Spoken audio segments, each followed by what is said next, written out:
আপনার NID card বা জাতীয় পরিচয়পত্র কখনো হারিয়ে গেলে বা নষ্ট হয়ে গেলে কীভাবে সেটাকে ফিরে পেতে পারেন আজকের এই ভিডিওতে সম্পূর্ণ প্রসেসটাই আপনাদেরকে দেখাবো।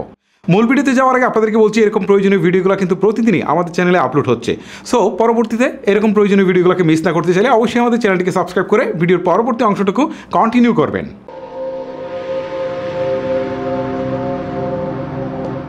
আপনারা এই কাজটুকু আপনাদের কম্পিউটার অথবা স্মার্টফোন দিয়েও করতে পারেন। এক্ষেত্রে আমি আপনাদেরকে সাজেশন দিব স্মার্টফোন দিয়ে করার জন্য, কারণ এতে বেশ কিছু ফ্যাসিলিটিস আপনারা পাবেন। ওকে, শুরুতেই আপনি চলে যাবেন গুগল প্লে স্টোরে। প্লে স্টোরে আসার পর এখান থেকে আপনি সার্চ বারে গিয়ে লিখবেন হচ্ছে এনআইডি ওয়ালেট, এনআইডি একটা স্পেস দিয়ে লিখবেন হচ্ছে ওয়ালেট।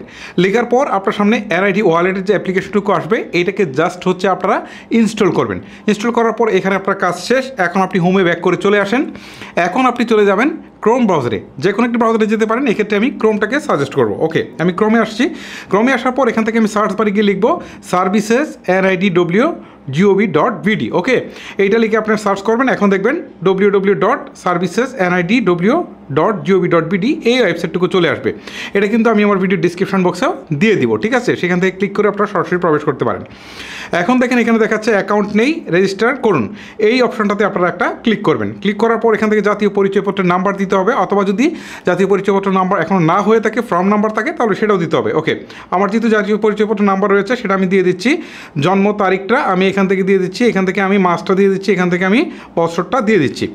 এখন দেখেন এখানে খুব জল চাপের মতো একটা করে একটা কোড দেখাচ্ছে। এটাকে জাস্ট আপনারা একটু জুম করবেন। এই যে দেখেন, জুম করার পর এটা কিন্তু এখান থেকে দেখা যাচ্ছে, ঠিক আছে?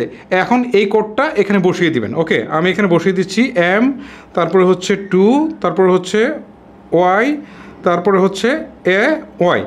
লেখার পর এখন আমি এখান থেকে যে সাবমিট যে বাটনটা রয়েছে জাস্ট এখানে একটা ক্লিক করে দিলাম। ক্লিক করার পর এখন এখান থেকে বলছে বহাল, আমি জাস্ট এই বহালে ক্লিক করছি। এখন এখান থেকে বর্তমান ঠিকানা চাচ্ছে এবং স্থায়ী ঠিকানা চাচ্ছে। অবশ্যই আপনাদেরকে এনআইডিতে যে বর্তমান ঠিকানা বা স্থায়ী ঠিকানা রয়েছে সেটাই উল্লেখ করে দিতে হবে। শুরুতে বিভাগ, আমি এখান থেকে ঢাকা বিভাগ সিলেক্ট করে দিচ্ছি। জেলা হচ্ছে কিশোরগঞ্জ, আমার হচ্ছে উপজেলা কিশোরগঞ্জ সদর। ওকে, স্থায়ী ঠিকানার ক্ষেত্রেও আমি দিয়ে দিচ্ছি ঢাকা, তারপর হচ্ছে জেলা হচ্ছে কিশোরগঞ্জ, উপজেলা হচ্ছে এখান থেকে কিশোরগঞ্জ সদর। এখন আমি এখান থেকে পরবর্তী নামে যে বাটনটা রয়েছে জাস্ট এইখানে একটা ক্লিক করে দিচ্ছি। ক্লিক করে দেওয়ার পর এখান থেকে একটা মোবাইল নাম্বার দেখাবে। আপনি যদি মনে করেন যে এই ফোন নাম্বারটা এই মুহূর্তে আপনার হাতে রয়েছে, তাহলে আপনি এখান থেকে বার্তা বাটনে ক্লিক করবেন। আর আপনি যদি মনে করেন যে এই ফোন নাম্বারটা এই মুহূর্তে আপনার কাছে নেই, তাহলে মোবাইল পরিবর্তন করুন, ক্লিক দেওয়ার পর আপনার ফোন নাম্বারটি দিয়ে বার্তা বাটনে ক্লিক দেবেন। যেহেতু আমার ফোন নাম্বারটি এই মুহূর্তে রয়েছে, আমি এখানে বার্তা বাটনে একটা ক্লিক করে দিচ্ছি। এখন 6 ডিজিটের একটা কোড আমার ফোনে চলে আসছে, এইটা এখান থেকে বসাতে হবে। ওকে, আমি এখান থেকে আমার নাম্বারটুকু মানে 6 ডিজিটের যে কোড এসেছে সেটা এখান থেকে বসিয়ে দিচ্ছি। আমার কোড বসানো শেষ। এখন আমি বহাল বাটনে একটা ক্লিক করছি। এখন দেখেন এরকম একটা ইন্টারফেস চলে আসছে। এখান থেকে আমরা যেহেতু এনআইডি ওয়ালেটটা আগে আমরা ইনস্টল করেছি, এখন হচ্ছে জাস্ট আমরা tap to open NID wallet এখানে একটা ক্লিক করব। ক্লিক করার পর এখান থেকে আমাদের ফেসটাকে স্ক্যান করতে হবে। ওকে, স্টার্ট ফেস স্ক্যান, এখানে একটা ক্লিক করলাম। এখন জাস্ট আমি সামনে নিয়ে গেলে এই যে দেখেন আমার সামনে একটা সিলেক্ট হয়েছে। এখন আমি যদি এই পাশে ঘুরিয়ে দিই, আমার এই পাশটা হয়ে গেল। এই পাশে ঘুরিয়ে দিই, এখন দেখেন আমার এই পাশটা হয়ে গেল। এখন আমি ওকে বাটনে প্রেস করছি। এবারে আপনার সামনে ঠিক এরকম একটা ইন্টারফেস চলে আসবে। এখান থেকে স্ক্রল করে নিচের দিকে গেলে দুটি অপশন দেখতে পারবেন। একটি হচ্ছে পাসওয়ার্ড সেট করুন, আরেকটি হচ্ছে এড়িয়ে যান, ঠিক আছে? আপনি চাইলে পাসওয়ার্ড সেট করতে পারেন, আর সেট না করতে চাইলে ঠিক আমার মতো এড়িয়ে যান বাটনে ক্লিক করে পরবর্তী অপশনে চলে যাবেন। এবারে আপনার সামনে ঠিক এরকম একটা ইন্টারফেস চলে আসবে। এখান থেকে কিন্তু আপনার ডিটেলস দেখাবে। ওকে, এখন এখান থেকে 2 নম্বরে দেখেন একটা অপশন রয়েছে, সেটা হচ্ছে রি ইস্যু, ঠিক আছে? রি ইস্যু, আপনি এইখানে একটা ক্লিক করবেন, রি ইস্যুর উপর একটা ক্লিক করবেন। এবারে আপনার সামনে ঠিক এরকম একটা ইন্টারফেস চলে আসবে। এইখান থেকে এডিট নামে যে বাটনটা উপরের দিকে রয়েছে জাস্ট এইখানে একটা ক্লিক করবেন। এখন আপনার সামনে ঠিক এরকম একটা ইন্টারফেস চলে আসবে। এখান থেকে দেখেন পুনর্মুদ্রণের কারণ বলছে, এখান থেকে নির্বাচন করুন হারিয়ে গেছে, চুরি হয়ে গেছে বা নষ্ট হয়ে গেছে, ঠিক আছে? অথবা ঠিকানা পরিবর্তন। এখন একটা জিনিস আপনাদেরকে একটু বলে দিই, যদি আপনার এটা সত্যি সত্যি হারিয়ে যায় তাহলে হারিয়ে যাওয়া দিবেন, আবার যদি চুরি হয়ে যায় তাহলে সেটা চুরি হয়ে যাওয়া দিবেন, আর যদি নষ্ট হয়ে যায় তাহলে নষ্ট হয়ে যাওয়া দিবেন, ঠিক আছে? এখন একটা ভুল অনেকেই হয়তো বা করতে পারেন, যে যদি আমি এখানে বলি যে নষ্ট হয়ে গেছে তাহলে কিন্তু আমার থানায় জিডি করতে হবে না। অনেকে ইনফরমেশনটা হয়তো আপনাকে বলতে পারে, বাট আমি বলবো যে এই ভুলটা মোটেও করা যাবে না, ঠিক আছে? যখন আপনি এই অপশনটা সিলেক্ট করবেন যে নষ্ট হয়ে গেছে, তখন আপনাকে থানায় জিডি করা লাগবে না, সেটা ঠিক আছে, আপনি ইনস্ট্যান্ট পাবেন, সেটাও ঠিক আছে। বাট আপনার কিন্তু ঝামেলা হতে পারে, কারণ হচ্ছে আপনার কার্ডটা তারা নাও দিতে পারে, ঠিক আছে? সো এই ক্ষেত্রে আপনি এক্সাক্ট কারণটা উল্লেখ করে দেবেন। যদি হারিয়ে যায় তাহলে হারিয়ে যাওয়া দিবেন, আর যদি নষ্ট হয়ে যায় তাহলে সেটাই উল্লেখ করবেন। আর নষ্ট হয়ে গেলে যদি সেটা উল্লেখ করেন তাহলে আপনার আইডি কার্ডটা যে নষ্ট হয়ে গেছে সেটা কিন্তু একটা ছবি তুলে সেটা কিন্তু আপলোড করতে হবে, ঠিক আছে। আর যদি আপনি দেন যে হারিয়ে গেছে তাহলে কিন্তু আপনাকে অবশ্যই একটা জিডি করতে হবে, ঠিক আছে। এখন দেখা গেল যে আপনার এটা হারিয়ে গেছে বাট আপনি বলছেন যে নষ্ট হয়ে গেছে, সেই ক্ষেত্রে যদি দেখা যায় যে আপনার আইডি কার্ড অন্য কেউ পেয়ে যায়, সেটা যে যদি কোনো ক্রাইম করে তাহলে কিন্তু আপনি অনেক বড় বিপদে পড়ে যাবেন। এই ক্ষেত্রে আপনি অবশ্যই সঠিক কারণটা দিয়ে তারপরে হচ্ছে পরবর্তী অপশনে যাবেন। সো এই ক্ষেত্রে আমারটা হচ্ছে হারিয়ে গেছে, আমি এটা সিলেক্ট করলাম। সিলেক্ট করার পর এখন এখান থেকে জিডি নাম্বার দিতে বলছে, এখান থেকে আমি জিডি নাম্বার দিয়ে দিতে পারি। আর জিডি নাম্বার করতে পারেন আপনার অনলাইনের মাধ্যমেও, কিন্তু সেটার প্রসেসটা কিন্তু আমি একটা ভিডিওতে দেখেছি। আর এটা কিন্তু আপনারা চাইলে আমার ভিডিও ডিসক্রিপশন বক্সে লিঙ্ক দেওয়া থাকবে, সেখান থেকে আপনারা অনলাইনে জিডিটাও করে নিতে পারেন। তারপর এখান থেকে থানার নাম্বার উল্লেখ করতে হবে, পুলিশ অফিসারের নাম উল্লেখ করতে হবে, তারপর পুলিশ অফিসারের পদবি উল্লেখ করতে হবে, জিডির তারিখ উল্লেখ করতে হবে। ওকে, এই অপশনগুলো অবশ্যই আপনাকে ফুলফিল করতে হবে। ফুলফিল করার পর আপনি পরবর্তী যে বাটনটা রয়েছে জাস্ট এইখানে একটা ক্লিক করবেন। ওকে, আমার কিন্তু জিডির তথ্য সহ সমস্ত তথ্য ফুলফিল করা হয়ে গেল। এখন আমি পরবর্তী বাটনটাতে একটা ক্লিক করে দিচ্ছি। এখন আপনারা দেখতে পাচ্ছেন এখান থেকে আমাকে দেখাচ্ছে you have total deposit of 0 VTD। তার মানে হচ্ছে আমার এখানে কোনো প্রকার টাকা জমা দেওয়া নেই, ঠিক আছে। এই অ্যাপ্লিকেশনটা সম্পন্ন করতে হলে অবশ্যই আমাকে একটা ফি দিতে হবে। ওকে, এখন আমরা কত টাকা জমা দিব সেটা নির্ভর করে মূলত বিতরণের যে ধরন রয়েছে সেটার উপরে, ঠিক আছে। সো এখন বিতরণের ধরনের উপরে একটা ক্লিক করি। ওকে, আমি একটা ক্লিক করলাম।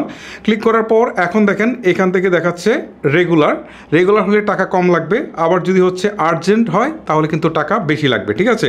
আবার যদি স্মার্ট কার্ডের মধ্যে দুইটা রয়েছে, একটা হচ্ছে রেগুলার, একটা হচ্ছে আর্জেন্ট। যদি আর্জেন্ট হয় তাহলে কিন্তু বেশি লাগবে। এখন আপনার এটা যদি নর্মাল লেমিনেটিং করা কার্ড থাকে তাহলে কিন্তু আপনাকে হচ্ছে রেগুলার সিলেক্ট করতে হবে, ঠিক আছে। রেগুলার বা রেগুলার আর্জেন্ট, ঠিক আছে। যদি আপনি একটু দ্রুত নিতে চান, আর্জেন্ট সিলেক্ট করলে একটু দ্রুত নিতে পারবেন, বাট টাকা একটু বেশি লাগবে।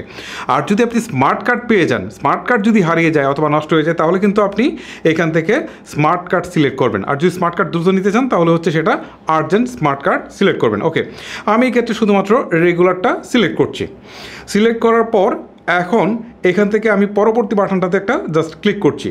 ওকে, ক্লিক করার পর এখন দেখতে পাচ্ছেন এখান থেকে দেখাচ্ছে আমার টোটাল কত টাকা মানে ডিপোজিট করতে হবে, 230 টাকা। এটা কিন্তু অলরেডি দেখাচ্ছে, ঠিক আছে। এখন এই টাকাটা আমি মোবাইল ব্যাংকিংয়ের মাধ্যমে পরিশোধ করতে পারি। এই ক্ষেত্রে আমি চলে যাব বিকাশে, ঠিক আছে। বিকাশ ছাড়া আরও বেশ কিছু মোবাইল ব্যাংকিংয়ের মাধ্যমে করা যায়, জাস্ট আমি সহজে বোঝানোর জন্য বিকাশ দিয়ে করব। সো এখান থেকে এটাকে আমি জাস্ট হচ্ছে মিনিমাইজ করে ফেলি। মিনিমাইজ করার পর এখন আমি চলে যাই আমার বিকাশের অ্যাপসে।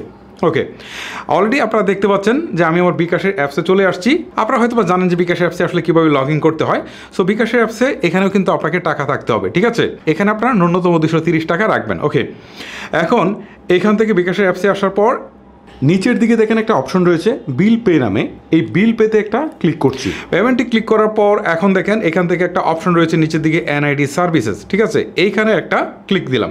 এখানে ক্লিক দেওয়ার পর এখান থেকে বেশ কিছু অপশন কিন্তু দেখাচ্ছে। এখান থেকে হচ্ছে আমরা ডুপ্লিকেট রেগুলার এই অপশনটুকু সিলেক্ট করব, ঠিক আছে। ডুপ্লিকেট রেগুলার অপশনটুকু সিলেক্ট করলাম।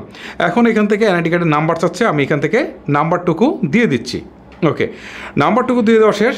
এখন দেখেন এখান থেকে টোটালি অটোমেটিক দেখাচ্ছে যে 230 টাকা কিন্তু আমাকে পে করতে হচ্ছে। ওকে, এখন সবার নিচের দিকে দেখেন একটা অপশন রয়েছে, এই অপশনে বলছে যে পরের ধাপে যেতে ট্যাপ করুন এই বাটনে, ঠিক আছে। জাস্ট আমি এখানে একটা ক্লিক করে দিচ্ছি।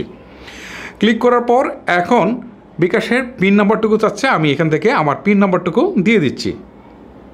ওকে, আমার পিন নাম্বার দেওয়া শেষ। এখন এখান থেকে নিচের দিকে ট্যাপ করে ধরে রাখলে কিন্তু আমার পেমেন্টটা হয়ে যাবে। আমি একটু ট্যাপ করে ধরে রাখলাম। ওকে, আপনারা দেখতে পাচ্ছেন অলরেডি কিন্তু আমার পেমেন্টটা করা হয়ে গেছে। ওকে, এখান থেকে কিন্তু আমার কাজ শেষ, আমার কিন্তু টাকা পেমেন্ট করা হয়ে গেল। এখন আমি আবারও যে পূর্বে যেখানে কাজ করছিলাম ক্রোম ব্রাউজারে সেখানে চলে যাব। ওকে, আমি এখান থেকে হোমে ব্যাক করে একটু চলে আসি। এখন আমি হচ্ছে আমার সেই ব্রাউজারে আবারও চলে আসলাম। ব্রাউজারে আসার পর এই ব্রাউজারটাকে আমার একটু রিফ্রেশ করতে হবে। রিফ্রেশ করার জন্য জাস্ট হচ্ছে আপনি একটা আঙ্গুল দিয়ে উপর থেকে ধরে টেনে একটু মাঝ বরাবর এনে ছেড়ে দিবেন। আমি আবার বলছি উপর থেকে টেনে এনে মাঝ বরাবর একটু ছেড়ে দিলে এটা রিফ্রেশ হয়ে যাবে। রিফ্রেশ হওয়ার পরে এই যে এখন দেখতে পাচ্ছেন এখানে কিন্তু আমার যেখানে 0 BTD দেখাচ্ছিল এখানে কিন্তু 230 টাকা দেখাচ্ছে। ওকে, এখন আমাকে যে কাজটা করতে হবে পরবর্তী বাটনে একটা ক্লিক করতে হবে। ওকে, আমি ক্লিক করে দিচ্ছি। পরবর্তী বাটনে ক্লিক করার পর এখন এখান থেকে দেখতে পাচ্ছেন বলছে কাগজপত্র, ঠিক আছে। কাগজপত্র সংযুক্ত করতে হবে। আপনার যদি এনআইডি কার্ড নষ্ট হয়ে গিয়ে থাকে তাহলে নষ্ট হয়ে যাওয়ার যে এনআইডি কার্ড রয়েছে সেটার একটা ছবি তুলতে হবে। ধরুন আপনার এটা ছিঁড়ে গেলো, পুড়ে গেলো বা অন্য কোনো প্রবলেম হলো, সেটার একটা ছবি তুলতে হবে, ঠিক আছে। তুলে এখানে এটাকে যুক্ত করতে হবে, ঠিক আছে। আর যদি আপনার এটা হারিয়ে যায় তাহলে সেই ক্ষেত্রে হচ্ছে আপনি যে জিডি করেছেন সেই জিডির যে কপিটা রয়েছে এই কপিটা এখানে সংযুক্ত করতে হবে। আমার এটা যেহেতু হারিয়ে গিয়েছে সো সেই ক্ষেত্রে আমি জিডির কপিটা সংযুক্ত করবো। এক্ষেত্রে হচ্ছে এখানে দেখেন অ্যাডমিট কার্ড ডিফল্ট ডিফল্টে সিলেক্ট করা রয়েছে, এইখানে একটা ক্লিক করছি। ক্লিক করার পর এখানে বেশ কিছু অপশন রয়েছে, এখান থেকে আমি ক্লিক করে দেখব কোথায় আমার জিডি অপশনটা রয়েছে। এই যে জিডি অপশন রয়েছে, আমি এখানে জিডিটা সিলেক্ট করে দিচ্ছি। ওকে, জিডি সিলেক্ট করা হয়ে গেল। এখন আমি নিচের দিকে যে অপশনটা রয়েছে সেই অপশনটা হচ্ছে আপলোড, এখানে একটা ক্লিক দিই। দেওয়ার পর হচ্ছে আমি আমার যে কপিটা রয়েছে, মানে আমি যেটা ছবি তুলে রেখেছিলাম সেটা এখান থেকে আমি সংযুক্ত করে দিই। সংযুক্ত করা হয়ে গেছে। এখন আমি পরবর্তী বাটনে একটা ক্লিক করে দিচ্ছি। ওকে, এখন এখান থেকে দেখেন সাবমিট নামে একটা বাটন আসছে, ঠিক আছে, দুইটা বাটন রয়েছে, তার মধ্যে হচ্ছে সেকেন্ড বাটনটা হচ্ছে সাবমিট। আমি এই সাবমিটে একটা ক্লিক করে দিচ্ছি। ওকে, ঠিক আছে, আমার এটা কিন্তু অলরেডি সাবমিট হয়ে গেছে। এখন কিন্তু টোটাল প্রসেসটা আমার শেষ। ওকে, এখন আমাদেরকে জাস্ট একটু অপেক্ষা করতে হবে। ধরেন আমার এটা যদি হারিয়ে গিয়ে থাকে তাহলে সেই ক্ষেত্রে আমাকে হচ্ছে নির্বাচন অফিস থেকে একটা SMS করা হবে। সেই SMS-এ আমাকে ডিটেলস বলা হবে যে আমাকে কবে যেতে হবে, ঠিক আছে। হারিয়ে যাওয়ার পর এটা প্রিপেয়ার্ড হওয়ার পর, আমার NID কার্ডটা প্রিপেয়ার হওয়ার পর তারা কিন্তু একটা SMS দিবে এবং কোথা থেকে কালেক্ট করতে হবে সব কিছু কিন্তু তারা বলে দিবে। আমাকে সেই ডেটে গিয়ে কিন্তু এটা কালেক্ট করে নিয়ে আসতে হবে। এক্ষেত্রে ফোনটা অবশ্যই নিয়ে যেতে হবে, ঠিক আছে।